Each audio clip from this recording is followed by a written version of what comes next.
যে বলছো না। আচ্ছা, এভাবে আর লুকিয়ে লুকিয়ে কতদিন বলো তো? শোনো, আমাকে আর একটু সময় দাও, তারপরে তোমাকে একবারে আমার করে নেব। তুমি তো জানো যে সোহেল এখন প্রবাসে, আর সোহেলের যে অর্থকড়ি আছে সেগুলো যদি আমরা হাতিয়ে নিতে চাই তাহলে আমাদের একটু লুকোচুরি করে প্রেম করতেই হবে। হ্যাঁ, তা ঠিক বলেছো। সোহেলের টাকা পয়সা হাত করার জন্য একটু তো ধৈর্য ধরতেই হবে, কারণ ওই যে কথাই আছে না, সবুরে মেওয়া ফলে। সে কখন আসছো রুমে? রুমে এসেই যত সব কথা তোমার। ফোনে তো অনেক গল্প করি, সামনাসামনি এসেও কি শুধু গল্পই করবা? না, গল্প তো ফোনে করাই যায়, যে জন্য আসছি সেই কাজটা শুরু করি।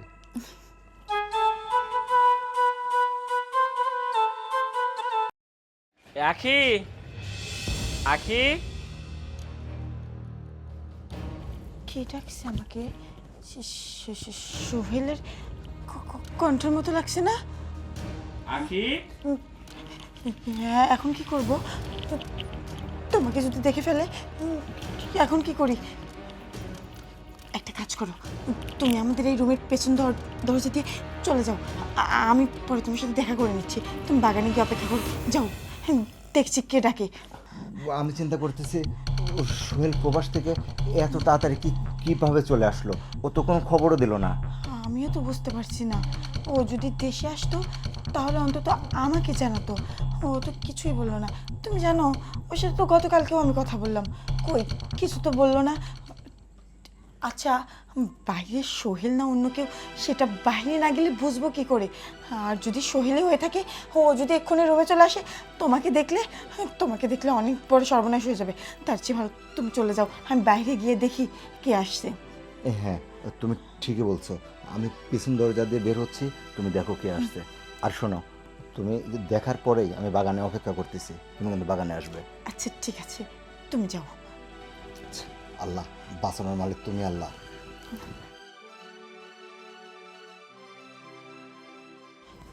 সোহেল সোহেল হঠাৎ করে দেশে চলে আসলো, আগে গিয়ে দেখি।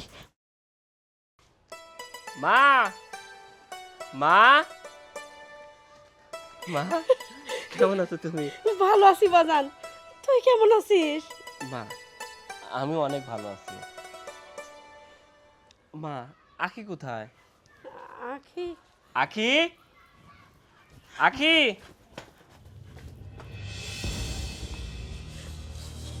সোহেল, তুমি হঠাৎ করে? হ্যাঁ, আমি তো হঠাৎ করেই চলে আসলাম, কিন্তু তুমি আমাকে দেখে ঘাবড়ে গেছো। মনে হচ্ছে আমাকে দেখে ভয় পাচ্ছো। আরে না না, আসলে হয়েছে কি সোহেল, আসলে মা অনেকদিন পরে তোমাকে এভাবে সামনে দেখতে পাবো, আমি বিশ্বাসই করতে পারছি না। বোমা, এটা কেমন কথা? অনেক দিন পর সামনে দেখিস, না জানি আমার সাওলেক দেখে আনন্দে আত্মহারা হয়ে যাবে, কাছে যাবে। তাহা না করে তুমি এমন ভাব করতেছাও যে মনে হচ্ছে কি ঘরের ভিতর কোনো চুরি করতেছিলা, যে ভয় পাইছাও। এরকম করতেছাও কে বোমা? সত্যিই তো তোমার যেন কেমন কেমন লাগতেছে। না না, না না মা, তেমন কিছু না। ওই যে বললাম না, আপনার ছেলেকে তো আমি অনেক ভালোবাসি, আমি অনেক এক্সাইটেড হয়ে পড়ছি, এছাড়া কিছু না। আচ্ছা ঠিক আছে, বুঝতে পারিছি। তোমার বুকের ভিতর ধরফর করতেছে হঠাৎ করে, ও দেখি চাও তো বাচ্চা, তুই কিছু মনে করিস নি, ছোট মানুষ তো। মা, তারপরেও আখিকে দেখে মনে হচ্ছে আখি অসুস্থ। আখি, তোমার শরীরটা কি খারাপ? না না সোহেল, আমি তো সুস্থ আছি, আমার কিছু হয়নি। আচ্ছা, তুমি অনেক দূর থেকে আসছো, যাও না গিয়ে ফ্রেশ হয়ে নাও। আরে ফ্রেশ তো আমি অবশ্যই হব, কিন্তু তোমাকে দেখে আমার না কেমন যেন লাগতেছে। মনে হচ্ছে তুমি সত্যিই অসুস্থ। আরে তোমার যদি শরীরটা খারাপ লাগে আমাকে বলো, চলো আমরা ডাক্তারের কাছে যাই। আরে তেমন কিছু না, আসলে আমি তো প্রায় ঘুমিয়ে পড়ছিলাম, হঠাৎ করে তো তোমার কণ্ঠ পাইছি, আমার ব্রেনটা হয়তো একটু আঘাত লাগছে যে তুমি কোত্থেকে আসবা, সেই জন্য এমন হচ্ছে। আচ্ছা, বুঝতে পারছি। আমি অনেক দিন পরে আসছি তো, এজন্য হয়তো আমার কণ্ঠ শুনে তুমি এরকম হয়ে গেছো। আচ্ছা যাই হোক, মা চলো আমরা ভিতরে যাই। হ্যাঁ, আমি ঘরে যাই, কি করব? বৌমা, তুমিও ঘরে নিয়ে যাও, হাত মুখ ধোয়ার পানি দাও, আমি একটু খাওয়া দাওয়ার ব্যবস্থা করি। চলো আখি। হ্যাঁ চলো। কি ব্যাপার? আমাকে বললো যে তুমি যাও, আমি আসতেছি, এখন আসে না কি জন্য?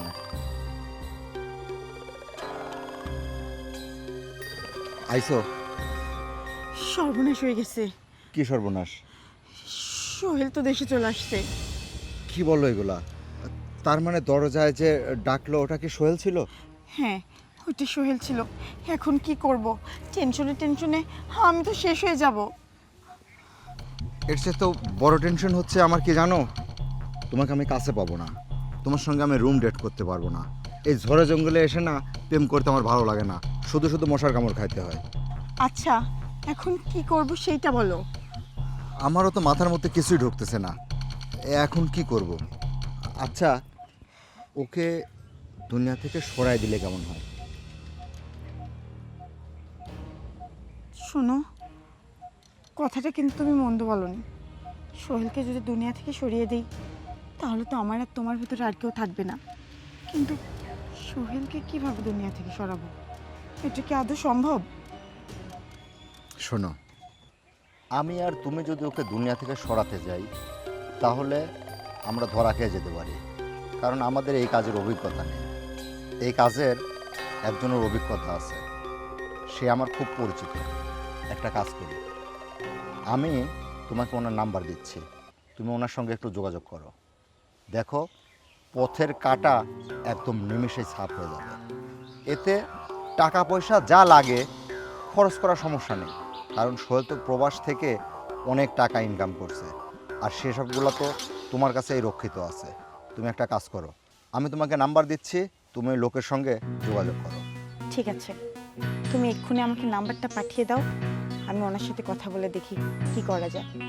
আর হ্যাঁ, টাকা পয়সা নিয়ে একদম চিন্তা করো না, সোহেলের সমস্ত টাকা পয়সা তো আমার হাতেই। আর ওকে সরানোর জন্য কিছু টাকা না হয় আমি খরচ করলাম, তাতে তো কোনো সমস্যা নেই। তাতে তো আমার আর তোমারই ভালো, সারাটা জীবন আমি আর তুমি সুখী শান্তিতে থাকতে পারবো। হ্যাঁ, তুমি ঠিকই বলেছো। আচ্ছা, আর দেরি করা ঠিক হবে না, আমি তাহলে তোমাকে নাম্বার হোয়াটসঅ্যাপ করে দিচ্ছি, তুমি ওনার সঙ্গে যোগাযোগ করো। আর আমি আর এখানে দেরি করতে যাচ্ছি না, ঠিক আছে? ঠিক আছে, আচ্ছা, আসি। হ্যাঁ, আসি। হ্যাঁ, কী জন্য আমাকে ডেকেছেন সেই কথা বলেন। আমার একটা কাজ করে দিতে হবে আপনাকে। আমি তো কাজ করেই খাই, কি কাজ করে দিতে হবে সেইটা বলেন। যদি কারোকে চড় থাপ্পড় মারতে হয় তাহলে সেটা বলেন, 10,000 টাকার মধ্যেই শেষ হয়ে যাবে। আর যদি কারো হাত পা ভাঙতে হয় তাহলে 1,050 টাকা লাগবে। আর যদি মনে করেন যে দুনিয়ার থেকে একবারে বিদায় করতে হবে তাহলে 5 লাখ হলেই হবে। আচ্ছা শুনুন, আমার কাজটা হচ্ছে অনেক বড় কাজ। এই চড় থাপ্পড় হাত পা ভাঙা এতে কোনো লাভ হবে না। আপনি কি বলছেন যে আপনি যদি দুনিয়া থেকে কাউকে সরান তাহলে নাকি 5 লক্ষ টাকা নিন? আচ্ছা ঠিক আছে, আমার কাজটা হলো একজনকে এই পৃথিবী থেকে সরিয়ে ফেলতে হবে। তবে হ্যাঁ, আপনি 5 লক্ষ টাকা নেন না, আপনি যদি সেই মানুষটাকে দুনিয়া থেকে সরাতে পারেন আপনাকে আমি 30 লক্ষ টাকা দেব। কি বলছেন আপনি? 30 লক্ষ টাকা? আপনি আমার সঙ্গে ইরকি মারছেন না তো? শুনুন, এত বড় একটা সিরিয়াস বিষয় নিয়ে আমি আপনার সাথে মজা করতে যাব কেন? আমাকে দেখে কি আপনার মনে হচ্ছে যে আমি আপনার সঙ্গে মজা করতে এসেছি? আচ্ছা ঠিক আছে, হ্যাঁ আমি আপনার কাজ করব। তবে হ্যাঁ, টাকাটা 0.5% অগ্রিম আমাকে পেড দিতে হবে।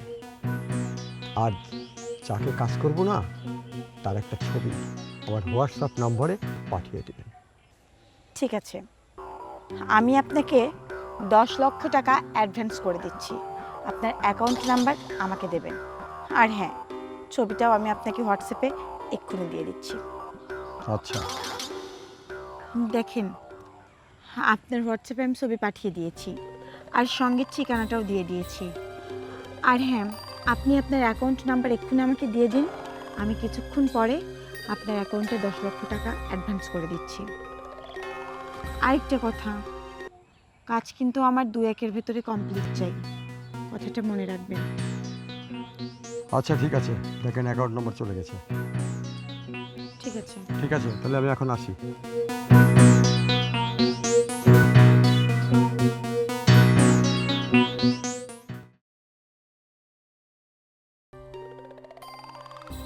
সোহেল, সোহেল, কে? আমি, এদিকে আসো।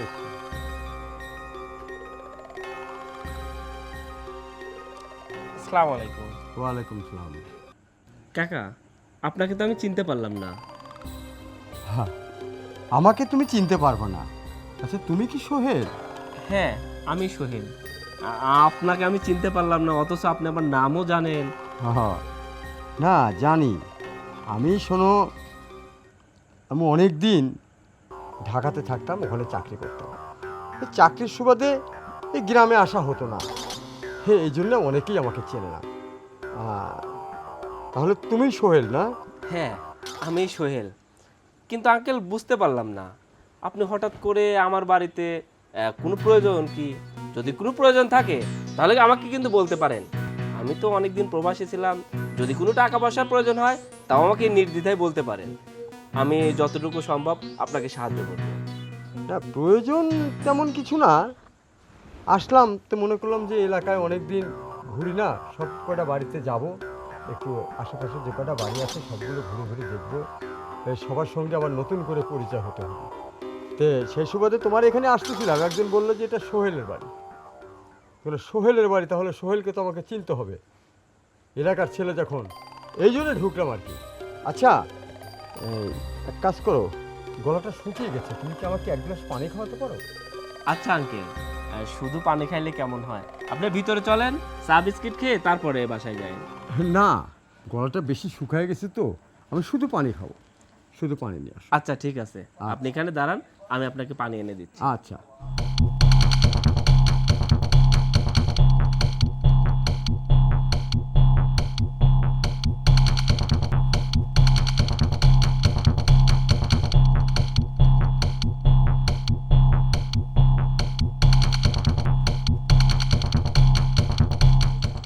এত সহজে যে কাজটা শেষ করব আমি ভাবতেও পারিনি। আখি, আখি,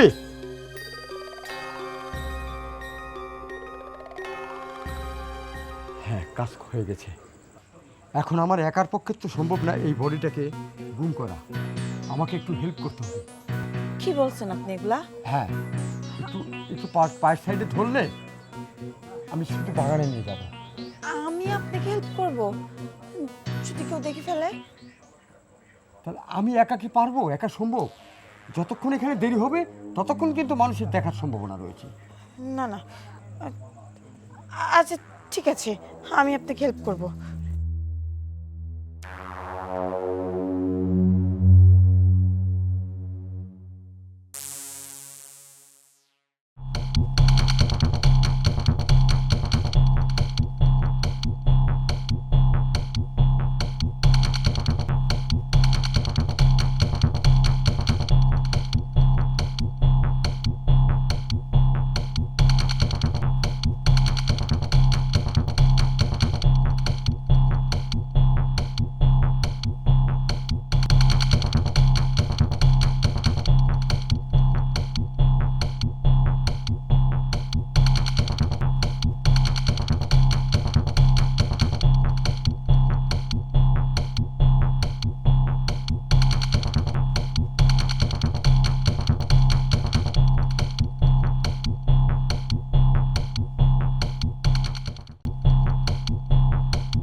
আম্মা, আম্মা, কি? এদিকে আসুন তো। রাখো আপাতত। আম্মা, আচ্ছা আপনাকে এত ডাকতে হয় কেন? কখন থেকে ডাকতেছি? বোমা, এত অস্থির হইছো কিসের জন্য?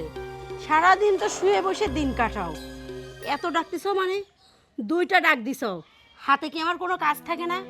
এই থামুন তো, আপনি কাজ করতেছিলেন না আপনি ঘুমাচ্ছিলেন না আপনি খাচ্ছিলেন সেটা শোনার সময় আমার নাই। এখন আমি আপনাকে যা বলবো সেটা আপনি খুব তাড়াতাড়ি করবেন। তুমি আমাকে বলবে মানে? তুমি আমাকে কি বলবে? আর তোমার সব কথা শোনার জন্য কি আমি বসে আছি নাকি? শোনো, কথাবার্তা ঠিক করে কও। আরেকটা কথা, এতক্ষণ তো খেয়াল করিনি, এই চাওয়ালটাকে? ও আচ্ছা, আপনার সাথে তো পরিচয় করিয়ে দেইনি। ও হচ্ছে রাসেল, আমার বয়ফ্রেন্ড। আর এই যে আম্মা, এই যে এখানে হচ্ছে এই দলিল আছে, এই দলিলে আপনি হচ্ছে একটা সই করে দিন। সই করে দিলেই আপনাকে আর বিরক্ত করব না। দলিল? কিসের দলিল? আর এই দলিলে তুমি সই চাইলা, আমি সই দিয়ে দিলাম, তুমি ভাবলা কি করে?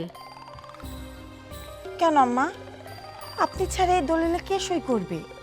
কারণ এই জায়গা জমি বাড়ি গাড়ি সব কিছু তো আপনার নামে, তাই আপনার সই আমাদের লাগবে। আর আপনি সই দেওয়ার পরে এই বাড়িতে এক মুহূর্তও আমি থাকবো না, এক্ষুনি চলে যাব। স্বপ্নের দেশে বাস করো তুমি, যে তুমি সই চাইলা আর আমি সই দিয়ে দিলাম, সহায় সম্পত্তি সব লিখে নিয়ে তুমি এই বাড়ি থেকে চলে গেলা। ভাবলা কি করে? যতই বলো না কে, আমি এই দলিলে সই করব না। শোন বুড়ি, তুই যদি এই দলিলে সই না করিস না, তোকে দিয়ে জোর করিয়ে সই করাবো। তাই বলছি যে ভালো থাকতে সই কর।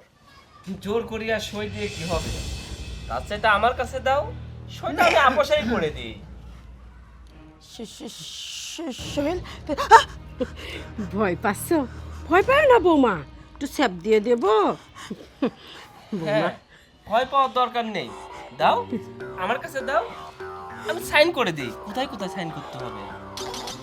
কলম কই, কলম কই? কলমটা দাও। বেটারে, নিশ্চয়ই ওই নাগরের পকেটে আছে কলম। তুই নাগরের পকেট থেকে কলমটা বাইর করিলে। দাও কলমটা দাও, আর বলো কোথায় কোথায় সাইন করতে হবে, আমি সাইন করে দিচ্ছি। এই সম্পত্তির জন্যই তো সবকিছু, তাই না? এই সম্পত্তির জন্যই তো সবকিছু। এই সম্পত্তির জন্য তুমি আমাকে জিন্দা কবর দিছো। আর কি তোমার এই নাগরের জন্য, এই পরকীয়া প্রেমিকের জন্য, আর এই সম্পত্তির জন্য তুমি একজন প্রবাসীকে জিন্দা কবর দিছো, তাই না? হ্যাঁ, তোমাকে তো আমি চিন্তা খবর দিয়েছিলাম, কিন্তু তুমি বেঁচে ফিরলা কিভাবে? ও কীভাবে বেঁচে ফেললো সেটা আমার কাছ থেকে শোনো। জানতে চাও না কিভাবে বাঁচলো? হ্যাঁ, তাহলে শোনো।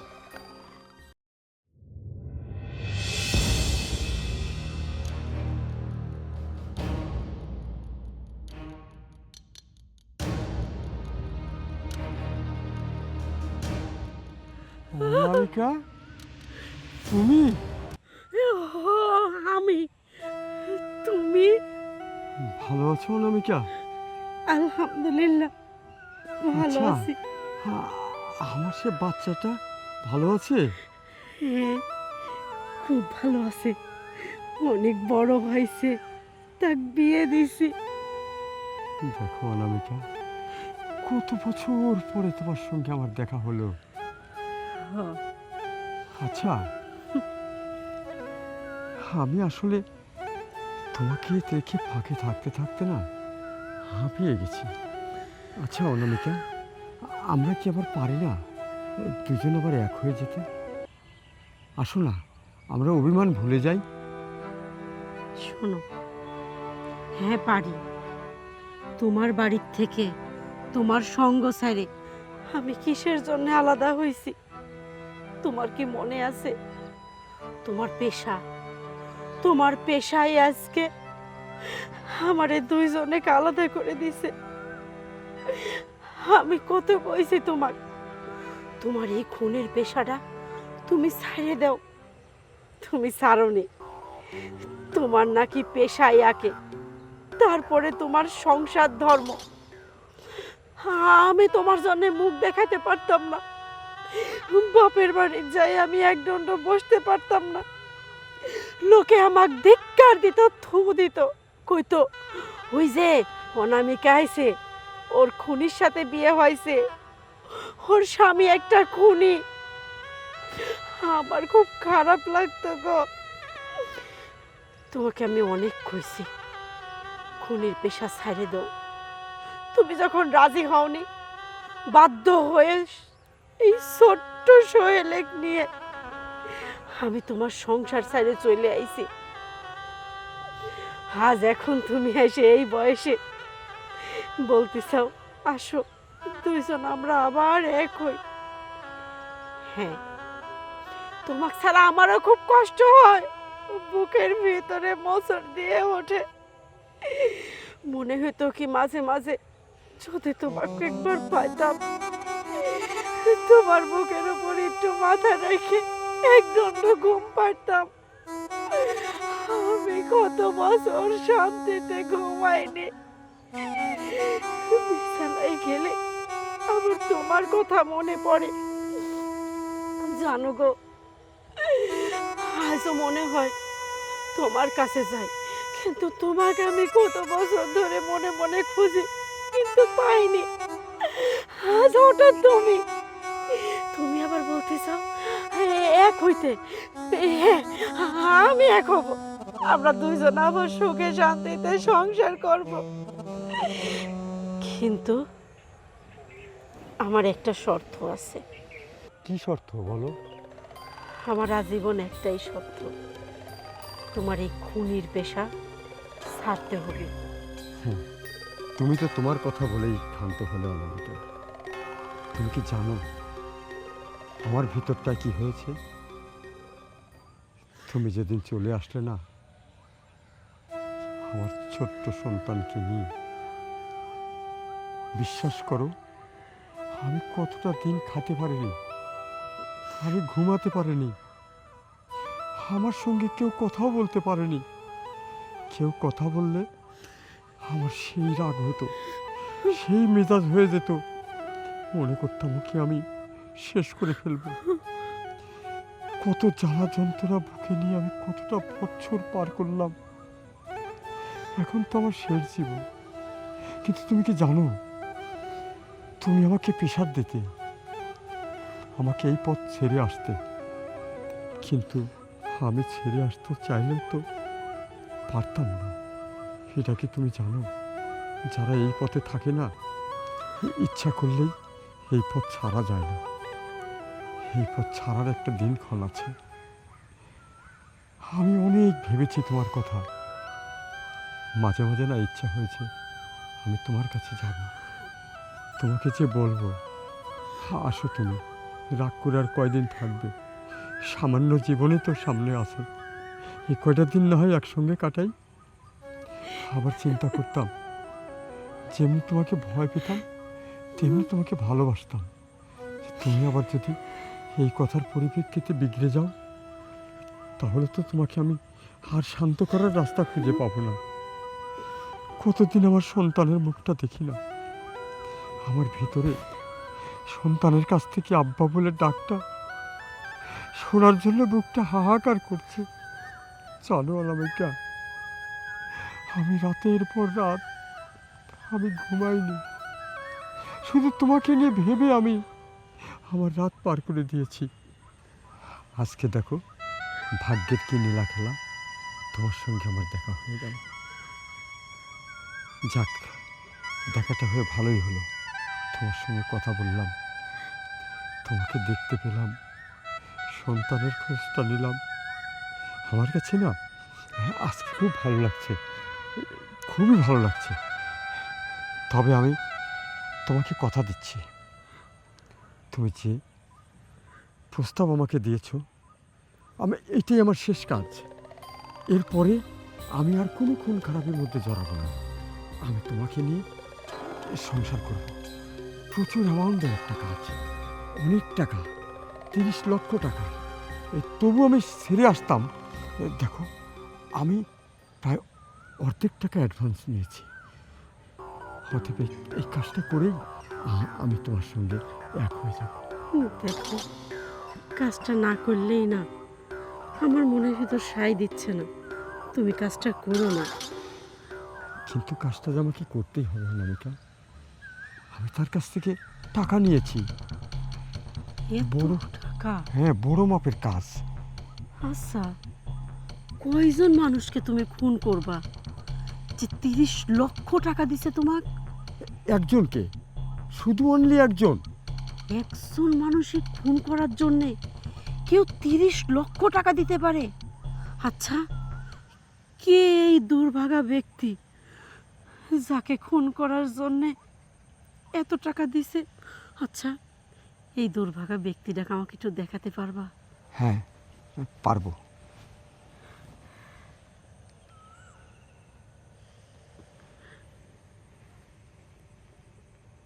এই দেখো। কি ব্যাপার?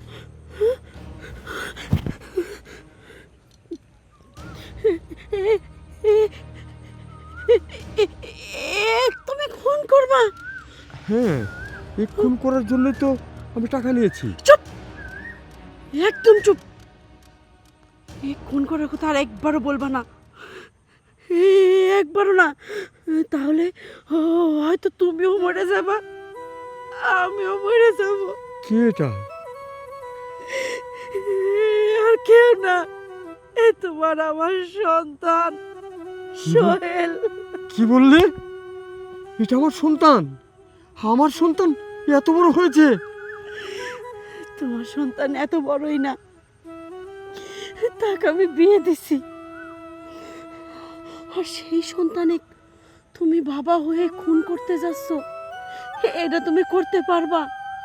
আচ্ছা, আমাকে একটা কথা বলো তো, আমার ছেলেকে খুন করার জন্য তোমাকে 30 লক্ষ টাকা কে দিল বলো তো? এই ছেলের বউ দিয়েছে। আখি? কি নাম আমি বলতে পারবো না, তবে এই ছেলেটার বউ। আমার বৌমা আমার ছেলেকে খুন করার জন্য 30 লক্ষ টাকা দিছে। যে তোমার টাকা দিছে সে হলো তোমার ছেলের বউ আখি। কি বলছো তুমি? হ্যাঁ, দেখো, আমার বিষয়টা ভালো লাগতেছে না। তুমি একটা ব্যবস্থা করো, অনামিকা, আমার এই ছেলেটাকে বাঁচাও। আমার ছেলে এত বড় হয়েছে, আর আমি আমার ছেলেকে খুন করতে যাচ্ছিলাম। দেখো অনামিকা, আল্লাহ মনে হয় আমার সন্তানকে আমার হাত থেকে রক্ষা করার জন্য তোমার সঙ্গে দেখা করেছে। ঠিক কথাই আছে না, আল্লাহর ইশারা ছাড়া একটা গাছের পাতাও লড়ে না। এই সব কিছু আল্লাহর ইচ্ছা। তুমি আমার ছেলেটাকে বাঁচাও, যে করি হোক বাঁচাও। তোমার আচ্ছা। কাছে আমার কোনো চাওয়া নেই, আমার ছেলেটাকে তুমি তুমি বাঁচাও। শান্ত হও, তুমি আমার ছেলের জন্য চিন্তা করো না। আমার ছেলে ঠিকই বাঁচবে। ছেলেকে আমি ঠিকই বাঁচাবো, কিন্তু খুনের নাটক করো। আচ্ছা, তুমি যা করার করো, কিন্তু আমার ছেলের জন্য কোনো ক্ষতি না হয়। আমি তাহলে যাই। যাও। আচ্ছা। অনামিকা, তুমি যখন আমার ছেলেকে দেখিয়ে দিয়েছো এটাই আমার ছেলে, এত বড় হয়েছে, আমার ছেলেকে আমি বেঁচে থাকতে কেউ খুন করতে পারবে না। যাই, আমি আমার নাটকটা করে আসি।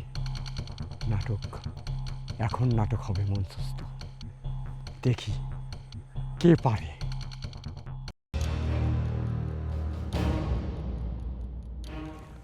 শোনেন, কোথা থেকে কোদাল দিয়ে আপনি চলে যান, আমার আর একটা কাজ আছে, সেই কাজটা সারবো আগে। আচ্ছা ঠিক আছে। যান।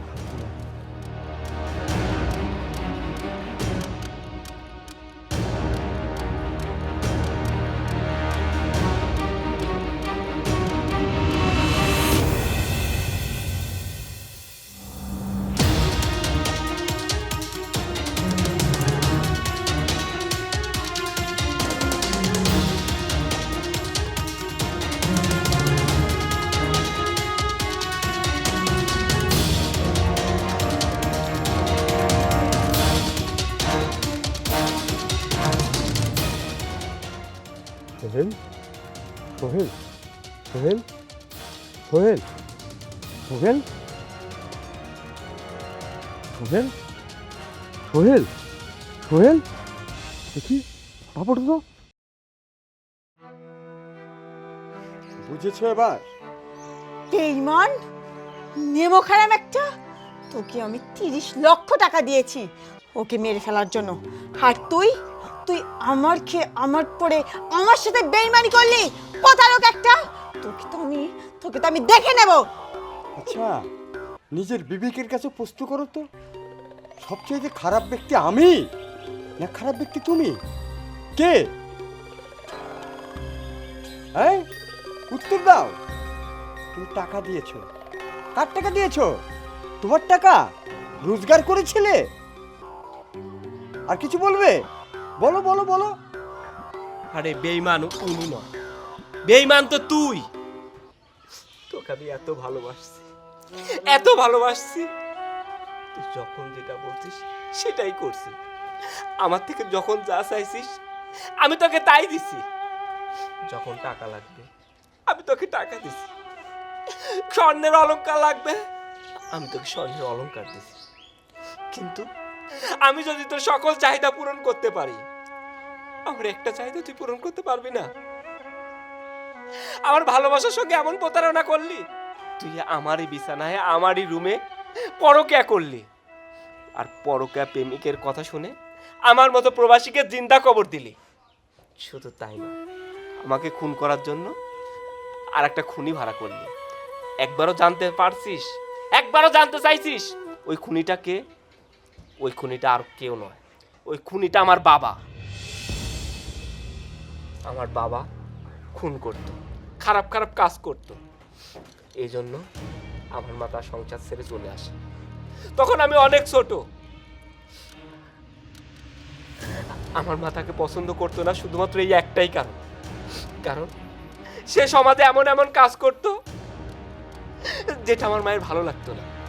আমার মা সবসময় বলতো, দেখো তুমি এই খারাপ কাজগুলো করো, যখন আমার ছেলেটা বড় হবে তখন সবাই বলবে এই দেখ যাচ্ছে একটা খুনির সন্তান। আর ভাগ্যের কি নির্মম পরিহাস, সেই বাবাকেই তুমি ছেলেকে খুন করার জন্য ভাড়া করলা, টাকা দিয়ে ভাড়া করলা। একজন প্রবাসীর মাথার ঘাম পায়ে ফেলায় উপার্জনকৃত টাকা দিয়ে সেই প্রবাসীকে খুন করার কিলার ভাড়া করলা।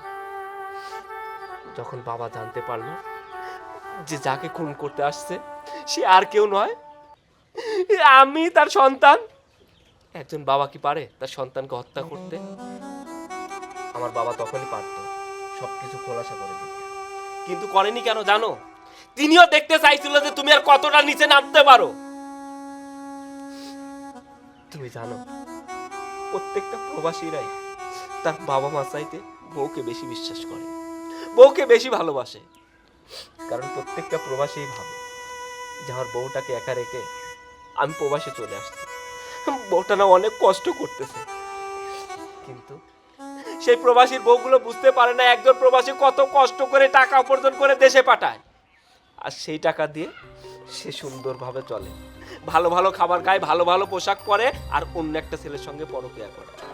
আরে আমি ওই দেশে ঘন্টার পর ঘন্টা ডিউটি করে টাকা উপার্জন করে তোমার অ্যাকাউন্টে পাঠাই, আর সেই টাকা তুমি তোমার পরকিয়া প্রেমিকের হাতে তুলে দাও। সেটা আমার কষ্ট লাগে না? আরে তুমি তো দেখো একটা টাকার বান্ডিল, কিন্তু প্রত্যেকটা প্রবাসী দেখে ওটা টাকা না, ওটা একটা প্রবাসীর রক্তের কণা লেগে আছে, প্রবাসীর মাথার ঘাম লেগে আছে। তুমি জানো, একজন প্রবাসী যতটা কষ্ট করে, যদি তার প্রিয়জন তার প্রিয় মানুষগুলো দেখতো, তাহলে বলতো সোহেল ওই প্রবাসী আর তোর কাজ করার দরকার নেই, তুই দেশে চলে আয়, প্রয়োজনে আমরা তোমাদের ভিক্ষা করে খাওয়াবো, প্রয়োজনে তুই এসে মাঠের কাজ করবি, এত কষ্টের কাজ তোর করার দরকার নেই। কিন্তু আমরা প্রবাসীরা না, এই কষ্টগুলো কাউকে প্রকাশ করি না, কারণ প্রত্যেকটা প্রবাসী জানে একজন প্রবাসী যদি ভেঙে পড়ে তাহলে তার পুরো পরিবারটাই ভেঙে পড়বে। আমরা ভাবি পরিবারের লোকজনকে ভালো রাখবো, কিন্তু পরিবারের লোকজন সেটা ভাবে না। তোর মতো কিছু কাল লাগিনি আছে, তারা প্রবাসীকে জ্বালিয়ে পুড়িয়ে জীবনটা শেষ করে দেয়।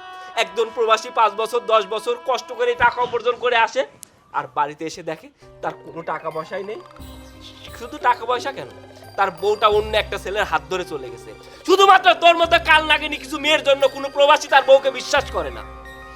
যাই হোক, আমাকে তো তোর দরকার নেই, কারণ তুই তোর নাগর পেয়ে গেছিস। তাই আমি বলছি তোর নাগরের সাথে তুই চলে যা। তুই আর এক মুহূর্ত দেরি করবি না। তুই যদি আর একটু দেরি করিস, আমি যে তোকে কি করব সেটা আমি নিজেও জানি না। তাই ভালো ভালো বলছি, যা, আমার চোখের সামনে থেকে এই মুহূর্তে চলে যা।